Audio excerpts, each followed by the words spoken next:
반갑습니다. 정전 이야기꾼 방길튼 교무입니다. 이번 시간에는 좌선의 공덕 6조에서 10조를 소태산 대종사의 육성 법문인 이공주 수필 회보 제44호 좌선의 필요 이 법문에 의거해서 살펴보겠습니다. 1조에서 5조까지가 주로 행위의 변화를 중심으로 말씀한 것이라면 6조에서 10조는 주로 마음의 경제를 나타내고 있는 것입니다. 자, 6. 착심이 없어지는 것이요. 그 내역은 보통 사람이란 모든 욕망이 심하고 원근 진소와 희노애락의 끌림으로 착심이 생겨나서 원만하기가 어려운 것이다. 그러나 극히 싫어하고 극히 좋아하는 자리를 떠나서 마음 거래 없는 자리를 관하는 좌선을, 여기 정의 어떻게 되냐면 좌선이란 것은 극히 싫어하고 극히 좋아하는 자리를 떠나서 마음 거래가 없는 자리를 관하는 것이 좌선이라고 정의하고 있습니다. 마음 거래 없는 자리를 관하는 좌선을 많이 하여 심리가 원만하여지고 보면 원근 진소와 희노애락을 초월하여 특별히 좋고 싫은 것이 차차 없어지나니라. 자, 이 말씀을 좀 풀어보면 착심은 망념으로, 착심인 망념이 쉬는 경지가 바로 착심이 없는 진성이 드러나는 자리, 그 경지라고 말할 수 있습니다. 착심은 정신수양의 요지에 따르면 주착심으로 분별성이 분별의 상이 난 마음이라면 주착심은 애착, 탐착, 원착 등으로 편착하고 염착하는 마음입니다. 단전에 기운 주하고 있는 마음 당처에 그쳐 있으면 이 자리가 곧 극히 좋아하고 싫어하는 자리를 떠나서 마음의 거래 없는 자리, 그 자리로 분별성과 주착심도 없고 극히 또는 특별히 좋아하고 싫어하는데 끌리는 착심이 차차 없는 자리라고 말할 수 있는 것입니다. 그러니까 마음에 거래 없는 자리, 이 자리에 딱 그쳐 있으면 이 마음 단전주를 통해서 마음의 거래 없는 자리에 딱 그쳐 있으면 좋아하고 싫어하는데 끌리는 착심이 차차 없어지게 된다는 것입니다. 7. 사심이 정심으로 변하는 것이요. 그 내역은 보통 사람이란 항상 모든 욕망에 끌려서 사심이 주장되고 정심은 없게 되는 것이다. 그러나 사심을 제거하고 정심을 양성시키는 좌선을 많이 하면 온전한 정신이 양성되는 동시에 자연 모든 사심을 정심으로 변하게 되나니라. 삿된 욕망에 끌리는 사심은 망념이라면 욕망에 끌리지 않는 정심은 망념이시고 진여의 본성을 드러내는 그러한 경지라고 말할 수 있습니다. 이는 단전주를 놓치면 혼침이나 망상에 빠지는 사심이요, 단전주를 챙기면 우리가 단전에 기운을 주하고 있는 그 이 마음 자리, 그 마음의 본첫 자리를 딱 챙기면 적적성성한 정심으로, 그 자리가 적적성성한 바른 마음, 그 정심으로, 그러기에 혼침에 빠지면 새로운 정신을 차리고 망상에 흐르거든 정념으로 돌이켜서 무의, 어떠한 것에도 걸림이 없는, 어떠한 상도 없는 이 무의자연한 본래 면목에 그쳐 있으라는 것입니다. 결국 정심, 정념은 적적성성한 진여의 본성에 그쳐 있는 온전한 정신이라고 말할 수 있는 것입니다. 8. 자성의 해광이 나타나는 것이요. 이 대목이 좌선의 필요 설법에는 없는 조목입니다. 현행 그 정전에서 추가된 내용이죠. 자, 이는 단전을 주하고 있는 그 마음 당체를 돌이켜 직관하면 단전 이외의 다른 일체의 생각이 붙을 수 없는 적적한 경지이면서 또한 그 주처인 단전이 뚜렷하게 드러나는 성성한 경지라는 것입니다. 이 자리가. 이것이 바로 본래 적적성성한 자성의 광명이 나타나는 것이며 공정영지의 광명이 나타나는 것이다. 이렇게 말할 수 있을 것입니다. 9. 극락을 수용하는 것이요. 자, 그 내역을 말한다면 인간 세상이란 고락이 상반이라 하나 그 실은 낙보다 고가 많은 것이다. 그러나 이 좌선을 많이 하면 결국에는 언어가 도단하고 심행처가 멸한 진경을 관하여 거기에 입정하게 되나니 그 지경에 이른다면 곧 그것이 고락을 초월한 참 극락이며 내세보다 현세, 직접 극락을 수용하게 되나니라. 여기서 입정을 또 정의하고 있습니다. 입정은 언어도단처, 심행처가 멸한 자리를 관하여 그 자리를 딱 관해서 거기에 머무르는 것이라고 정의하고 있는 것이죠. 이와 같이 단전에 기운을 주하고 있는 마음 당체, 마음 그 본처에는 괴로운 마음도 달라붙을 수 없을 뿐만 아니라 낙도, 상대적인 낙도 붙을 수 없는 고락초르 자리로 선악오빠가 끊어진 정토 극락처라는 것입니다. 극락은 고한악을 초월한 자리이기 때문입니다. 10. 생사의 자유를 얻는 것이니라. 그 내역을 말한다면 좌선의 필요에 나오는 그 내역인데요. 생사를 하는 것은 자연의 공도요 천지의 조화인지라. 이거 어디서 많이 나오는 말씀 같죠? 이게 부모 피운의 강령이 나오는 말씀이죠.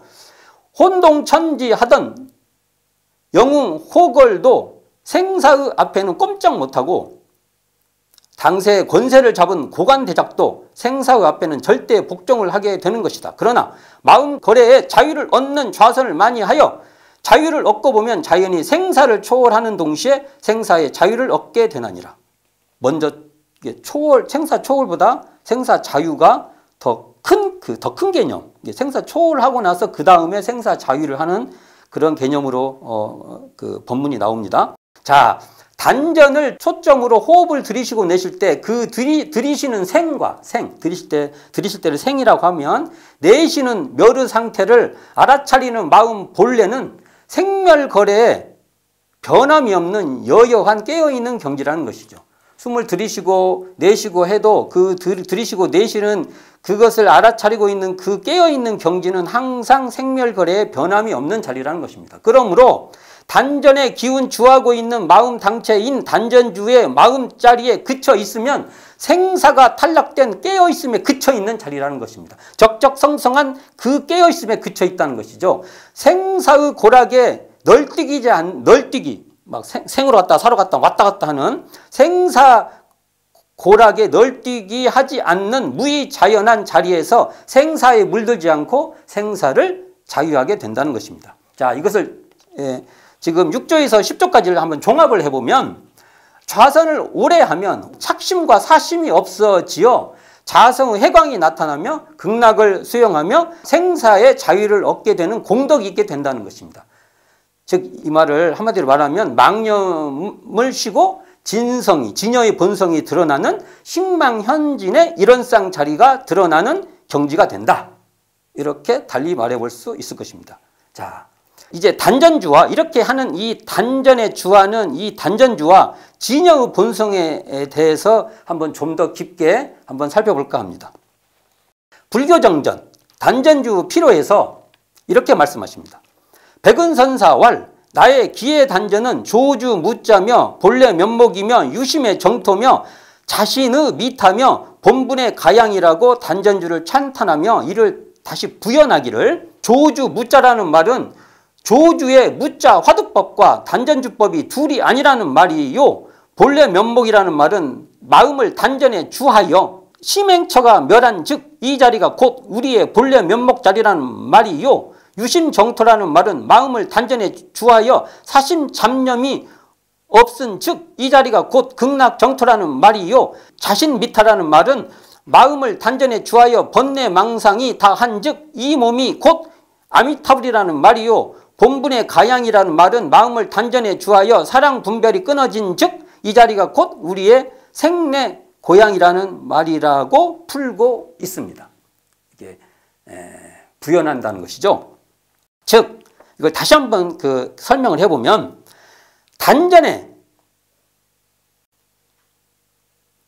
기운을 주하고 있는 이 마음 당처, 이 마음 본래처에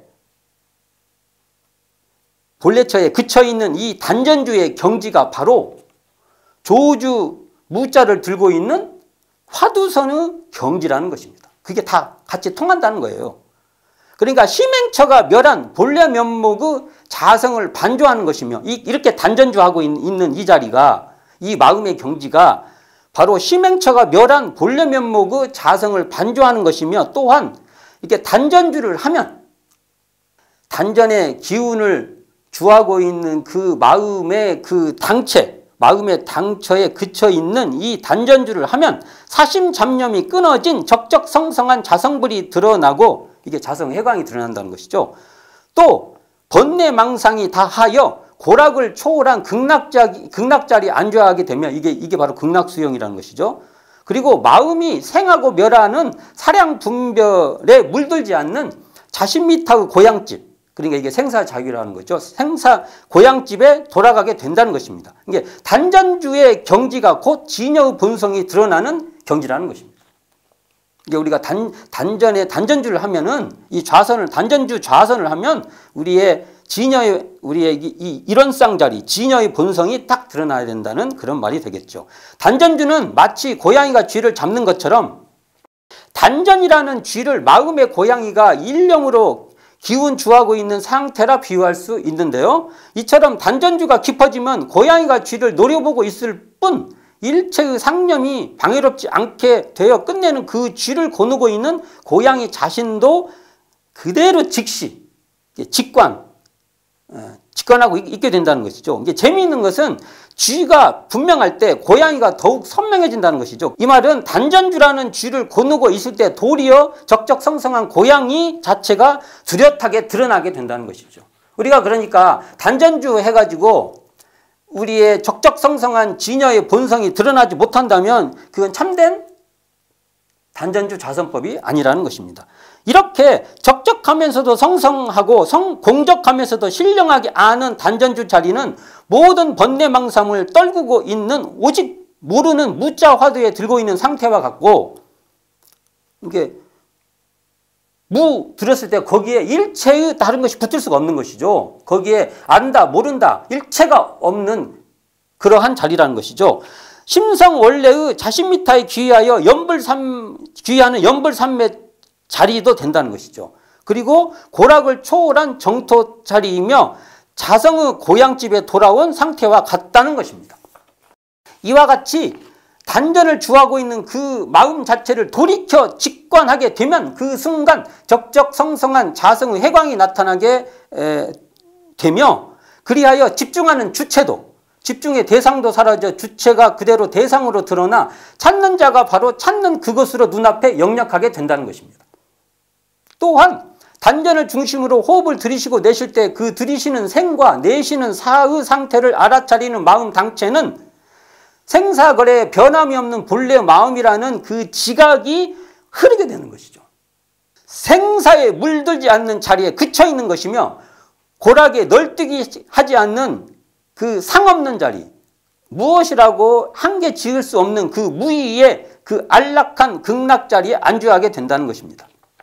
소태산 대종사께서는 좌선의 필요 결론에서 이렇게 당부하고 있습니다.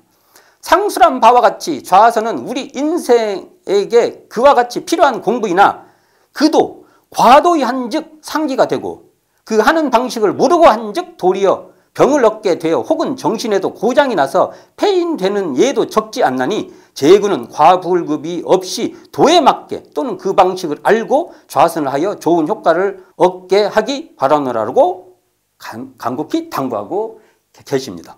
자, 이 말은 이렇게 10가지 공덕이 있는 이렇게 좋은 이 좌선도 과불급이 없게, 이게 정도에 맞게 하라는 것입니다. 너무 과하게 되면 병이 생긴다는 것이죠.